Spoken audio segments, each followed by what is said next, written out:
మాత్రమే శుభాకాంక్షలు చెప్తున్నాం. ఉత్తమ్ కుమార్ రెడ్డి గారు ఇంతకుముందు మన కాబోయే ఎంపీ అని చెప్పిండు. నేనేం చెప్తున్నానంటే మన పార్లమెంట్ సభ్యుడు అని చెప్తున్నా. కానీ నేను మాట్లాడేది రెండు మాటలు ఎందుకు చెప్తున్నా అంటే ఈ మెజార్టీ ఎట్లుండాలంటే గతంలో రావి నారాయణ రెడ్డి గారు భారతదేశంలోనే అత్యధిక మెజార్టీతో గెలిచిండు. ఆ మెజార్టీ కంటే ఎక్కువ ఉంచి నల్గొండ జిల్లాని దేశ చరిత్రలోనే నల్గొండ జిల్లా అంటే కాంగ్రెస్ కంచుకోట నిరూపించే విధంగా పని చేయాలని మీ అందరూ కూడా రెండు చేతులు జోడించి నమస్కరిస్తున్నాను. ఈరోజు ఇక్కడ పోటీ నామమాత్రమే. ఇద్దరు అభ్యర్థులు వాళ్ళ పేరు చెప్తే నా నోరు ఖరాబ్ అవుతుంది. వాళ్ళకు ప్రచారం చేసినట్టు అవుతుంది. మీ దగ్గర వాళ్ళు ఎమ్మెల్యే ఉండి 4 ఏళ్లు భూమి కనబట, రాజు కనబట, చెరువు కనబట కబ్జా చేసే నాయకుడు. ఆయన ఒక జాతీయ పార్టీ అభ్యర్థి. ఇంకో టీఆర్ఎస్ అభ్యర్థి ఎవడో నాకే తెలియదు ఆయన. అందుకే మీ అందరికి కూడా చెప్తున్నా, ఇవాళ పోటీ ఎవరికంటే పనిచేసే ప్రభుత్వం మనది. 10 సంవత్సరాలు పని ఎగ్గొట్టి ఫామ్ హౌస్ లో పండుకున్న మధ్యలో జరిగే పోటీ ఇది. ఈ పోటీలో కేసీఆర్ బుద్ధి చెప్పాలి. ఈ రోజు పేపర్లో చూస్తే ఆయన నల్గొండ జిల్లాలో కరువు యాత్ర చేస్తా ఉంటున్నాడు. సిగ్గుండాల కేసీఆర్ ఇవాళ శ్రీశైలం సాగర్ ఎండబెట్టింది నువ్వు కాదా?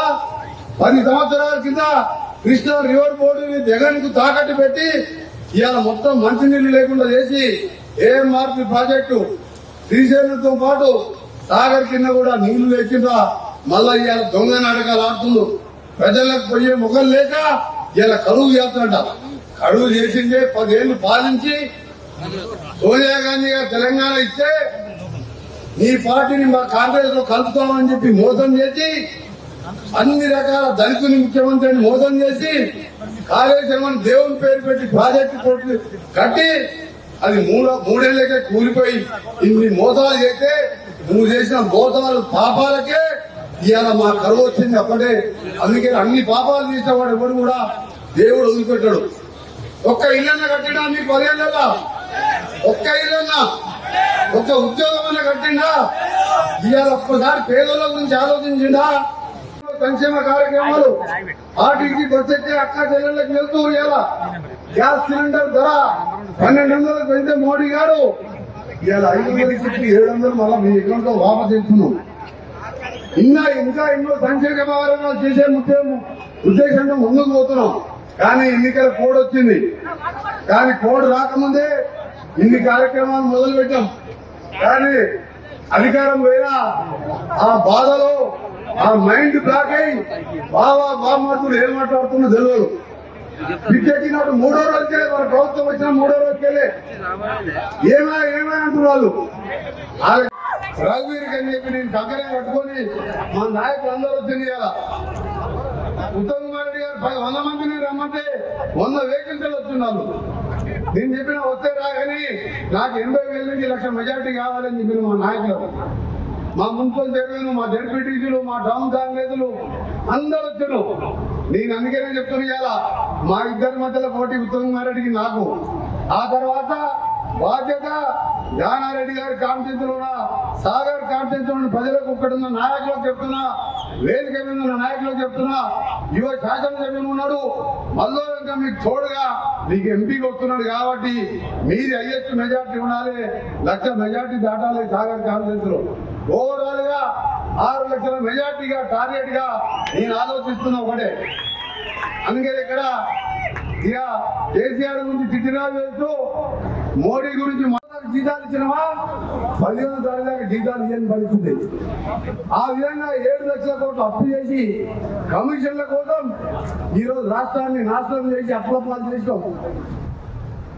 ఈరోజు ఎస్ఎల్బిసి సొరంగం కానీ ఏఎంఆర్ ప్రాజెక్టు కానీ ఆ రోజుల్లో మనకైతే నాగార్జున లెఫ్ట్ కెనాల్ కానీ ఎప్పుడైనా కాలాల గురించి ఆలోచించిందా? ఎప్పుడు ఆలోచించలే. అందుకనే ఇక్కడున్న కాంగ్రెస్ పార్టీ సోదరులుగా మీ అందరికి కూడా తెలుసు, మీ అభిమాన నాయకుడు ఈరోజు పోటీ ఎవరికంటే నల్గొండ పార్లమెంట్ లో ఇక్కడున్న మీ నాయకునికి 2వ మంత్రి కోమటిరెడ్డి వెంకటరెడ్డి మధ్యలో పోటీ. ఆయన దగ్గర మెజార్టీ ఎక్కువ వస్తుందా, నా దగ్గర మెజార్టీ ఇస్తుందా? ఇప్పుడు మేము తెలుసుకోవాలి. ఇప్పుడు ఆయనకి నాకంటే పెద్ద నీటి పారుదల శాఖ మంత్రి 7 సార్లు చెప్తున్నాడు. ఆ తర్వాత జానారెడ్డి గారు అని చెప్తే, ఎందుకంటే ఆయన కొడుకు కాబట్టి ఆయన ఫస్ట్ కావాలి మెజార్టీ. ఇప్పుడు ఇంతమంది కలిస్తే అందుకనే చెప్తున్నా, హుజూర్నగర్ నల్గొండ అసెంబ్లీనా ఫస్ట్ చేసుకోవాలి మనం. ఎవరు చెప్పండి రాగానే ప్రతి పేదవారి అకౌంట్ లో 15 లక్షలు పడతాయి. సంవత్సరానికి 2 ఉద్యోగాలు అన్నాడు.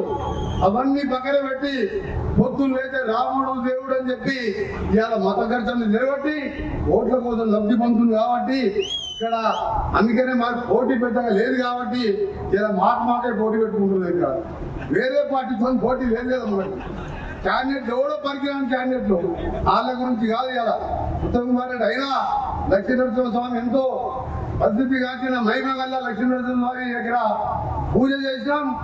ఆ దర్శనం చేసుకొని స్వామివారి దర్శనం చేసుకొని ప్రచారాన్ని సన్నాహక సమావేశం మొదలు పెడుతున్నాం. ఆ తర్వాత ఉదయమే భువనగిరి కాన్సెప్ట్ కూడా రివ్యూ పెట్టినాం. నేను కూడా ఒకటే చూస్తున్నా, రఘుగిరి కంటే పోటీగా భువనగిరి చామల కిరణ్ కుమార్ని గెలిపించాలని, ఇంతే మెజార్టీ రావాలని ప్రయత్నం చేస్తున్నాం. తప్పకుండా ఈ 2 సీట్లు తెలంగాణలోనే కాదు దక్షిణ భారతదేశంలో ఈ 2 సీట్లు ఎక్కువ మెజార్టీతో గెలిపించాలని ఇక్కడున్న నాయకులు కూడా విజ్ఞప్తి చేస్తున్నా. కొందరు అర్థంలో మాకు ఫోన్ చేసి అడుగుతున్నారు, సార్ చాలా మంది కొత్త వాళ్ళు వస్తున్నారు, మనం ఎప్పటికెళ్ళి 10 ఏళ్ళు కొట్లాడినాం టీఆర్ఎస్ తోని, కేసులో పాలైనాం, ఇలా కొత్త వాళ్ళు వస్తున్నారు మా సంగతి ఏంటని అంటే ఒకవేళ పొద్దులో ఫోన్ చేసి చెప్పిన హైదరాబాద్కి వెళ్ళి ఫోన్ చేస్తే, అరే కొత్త వాళ్ళు అంటే పాత వాళ్ళు అంటే అందరు కూడా మీరు వజ్రాలు లాంటి వాళ్ళు, కొత్తగా వచ్చే వాళ్ళు బంగారం వాళ్ళు.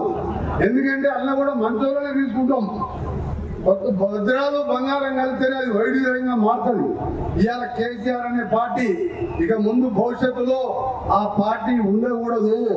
ఎందుకంటే పేపర్ తెలిస్తే పోతే ఒకటి ధరని కుంభకోణం, కాళేశ్వరం మేడిగడ్డ డ్యామ్ గురిపోయిన వార్త, ఓ దగ్గర ఫోన్ ట్యాపింగ్, ఇంకో దగ్గర గొర్రె స్కాము, ఇంకో దగ్గర బర్ల స్కాము, ఇంకో దగ్గర చూస్తే ఇవాళ పోలీస్ ఆఫీసర్లే ఇవాళ ఫోన్ ట్యాపింగ్ చేసి తెలంగాణ పరువు తీసింది వీళ్ళంతా కలిసి.